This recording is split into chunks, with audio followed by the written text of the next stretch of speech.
So first we're going to come out with Ashe. Ashe is arguably the most powerful base operator in the game in terms of fragging potential. With an extremely fast firing AR, the R4C, Ashe is able to mow down enemies with relative ease. Her gadget consists of fireable breaching grenades which can breach through any soft wall or enemy gadgets such as barbed wire. While her ability is useful to have, the main draw of this operator is her kit. She really shines as a star operator if you're an aggressive player. While this may sound daunting to the beginner, her gun's recoil is really easy to learn, which should make things much easier. Making her use of her fast speed will make you a tryhard in no time. With all this in mind, her overall operator score gets an S rank and her gadget comes in with a solid B+ rank. Now we're on to Thermite, the backbone of just about every team. He's one of only 2 operators that can actually destroy reinforced walls and hatches. His gadget is vital for opening entryways into objectives. His charges can be blocked by mute jammers and bandit batteries, so it is often a good idea to work in tangent with a Thatcher or Twitch on your team in order to take care of anything that can impede your ability. The draws of his usefulness are countered by his lackluster weapon, the 5.56 XL, boosting a slow fire rate with moderately high recoil that can take time to master. Don't be afraid to try him out though, as without a hard breacher, most teams are at a huge disadvantage when attacking the objective. Now on to the lone sniper in the entire game, Glaz. Glaz isn't your ordinary marksman though. His gadget is actually a scope that gives him thermal vision with the ability to see through smoke grenades. His lack of recoil and high damage makes him a deadly shooter while your team is pushing up into the objective. Pair him with operators such as Montagne or Jackal and he'll have a steady supply of smoke grenades in order to shoot people that can't see him. Fuse, the biggest Rainbow Six meme second only to Lord Tachanka. Don't let this fool you though. His low recoil AK-12 and cluster charges make him a force to be reckoned with. His main gadget, the cluster charge, shoots out hockey puck sized explosives that shoot out on the opposite sides of a wall or even from an upper floor ceiling. They're placeable anywhere that a breach charge is and can dish out some serious damage. Be careful though, as you can also kill your own teammates with them if they're in a too close of a vicinity to them or even the hostage. Doesn't get much simpler than a hammer, does it? Sledge's gadget is, you guessed it, a sledgehammer. Don't be fooled though. With this hammer, he's able to break through any soft wall or floor, as well as defensive gadgets and utilities such as castle barricades or barbed wire.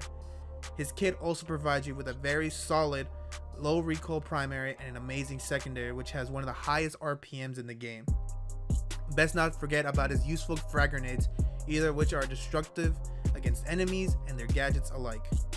Once you get the hang of how he plays, try going for some vertical plays by destroying the ceilings above an objective site in order to open up some nice angles to shoot down from.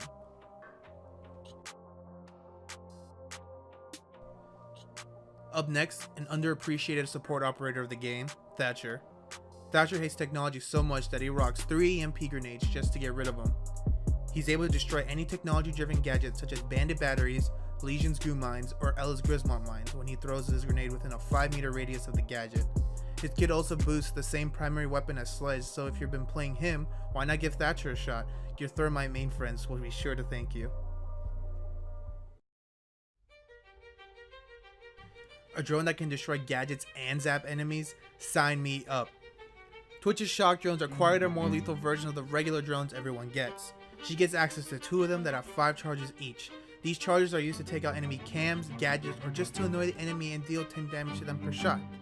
They can even open up mirrors with one-way mirrors. Be careful with your drone usage though, as a Thermite or Hibana might just rely on you to help them breach open a site. Make sure to use a Claymore to cover your back while on the drone, and if you do lose both your gadgets, then you'll just have to make do with her amazing high rate of fire, low recoil primary, the F2.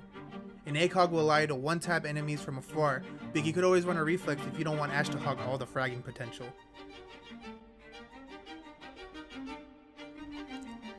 The word Montagne translated into English means mountain, and for a good reason too. Montagne's primary weapon and gadget is a shield. Not just any shield though, a shield that can fully extend to cover the front of his body. Montagne isn't really used to kill enemies, although he can by meleeing them or shooting them with his pistol if he has to. He's used as an impenetrable force to help your team push up and clear any defenders. While he has fallen out of favor in the current meta thanks to Blitz and overall more competitive picks, he can still prove useful when part of a coordinated team. IQ is underutilized in the lower levels of play due to how her gadget works, yet at the same time, her gadget is a counter in some capacity to almost every operator that relies on a technology-based gadget. Her ability lets her pull up a mini screen and a pistol that allows her to see electronics through walls. The downside of this, however, is that she is stuck with her pistol while scanning, and she can only directly take out things she can shoot. This does work well as a counter to Pulse and Vigil, as she can shoot them through soft walls or floors whenever their abilities are active. Her kit features a high damage Commando 5.52 and also the viable AUG. Both guns are high skill, high reward weapons. Along with her 3-speed capabilities, she's a contender with Ashe in terms of fragging potential, albeit with a higher skill requirement in order to learn how to control her weapons. Blitz is one of the more controversial operators in Siege, and with good reason. Blitz sports a shield like his French companion Montaigne, however his doesn't cover his entire body, instead his gadget is a part of his shield. When Blitz gets close to an enemy, he can use his shield to flash them just like the flash grenade would. During the seconds that the enemy is blind, he can either close the gap and melee them, or shoot them without getting shot at. Couple this ability with his medium movement speed and ability to sprint while his shield is in front of him, makes him for a rather strong, albeit annoying, operator.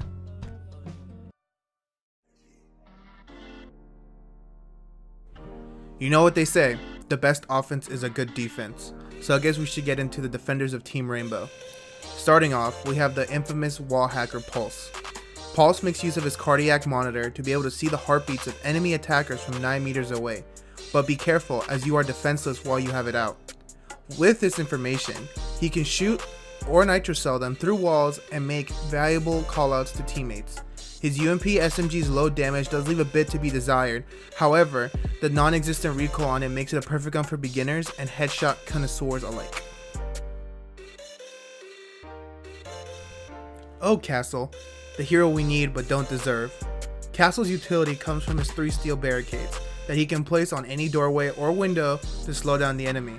The barricades take 12 melee hits to break, however they can easily be destroyed with any explosive or a good old sledgehammer.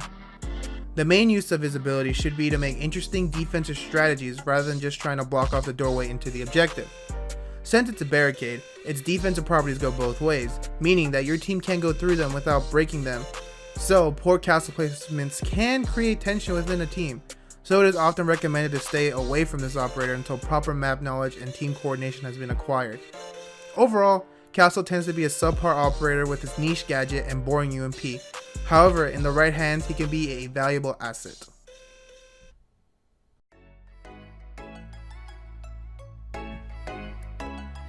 Kapkan comes in with a bang, literally. Kapkan is a hunter, but he's not in it for sport. He wants blood, and blood is what he'll get when he makes use of his 5 deployable traps. These traps are able to be set up on any doorway or window, and when detonated will do 40 to 60 damage depending on the victim's armor. His gadget gained a visual buff a while back, making his traps very hard to see, so even the more experienced players can trigger them. Coupling this with a very solid primary weapon, you'll have an easy time picking apart the enemy even as a beginner.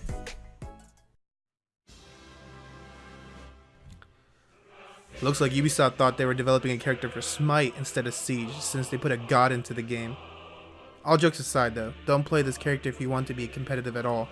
His gadget is a mounted turret that, to put simply, leaves a lot to be desired. Just skip him, please. Droning and hard breaching are the main aspects of this game, so what do you do when you can't use them? Beats me, but you might want to think about it before you go against Mute, because his jammers disable any drones and technology-based gadgets that are within its range. He has access to 4 of these jammers that can be placed behind walls or on the floor, which will deny entry to attackers. It blocks anything from thermite charges, Dokebi's unwarranted phone calls, or even Lion's detection drone. Just be on the lookout for Thatcher's EMP grenades or Twitch's drone, as they can easily destroy your gadget.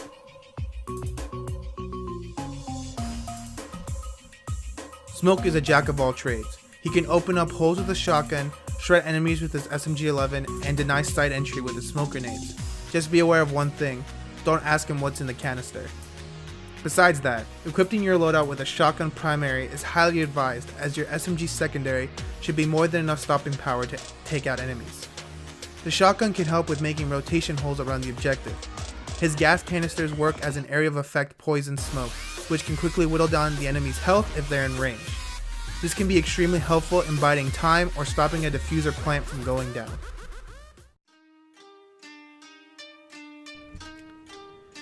The French really cut to the chase with their ops. Doc's gadget is, as you guessed it, the ability to heal yourself and teammates. Just take out your stim pistol, aim, and shoot to heal someone 40 health, or to revive them from afar. You can equip the same ACOG MP5 loadout as Rook and you'll be the most lethal physician to ever graduate from medical school. Rook's gadget is as simple as it gets. He puts on armor plates for his teammates to pick up. These ballistic vests that when equipped will allow the players to soak up an extra 1 or 2 bullets of damage and automatically be downed instead of potentially killed when hit with a lethal amount of body shots. Make use of his ACOG scope to hold long hard angles and you'll be headshotting enemies in no time. Who would have guessed that your friendly neighborhood drug dealer would be one of the most powerful defenders in Siege? Despite Bandit's questionable past, his usefulness definitely shows. He has access to 4 batteries that can be placed on reinforced walls, barbed wire, or deployable shields. These batteries will destroy any gadget that comes into contact with it. You can avoid getting your batteries destroyed by Thatcher's EMPs by quickly placing it down while a hard breach is happening, and then picking it up as soon as you destroy the thermite charge or Hibana pellets. Also be on the lookout for a Twitch drone, because they will be able to destroy your batteries. Coupling this amazing defensive ability, along with his strong MP7, will allow you to be literally a one-man army.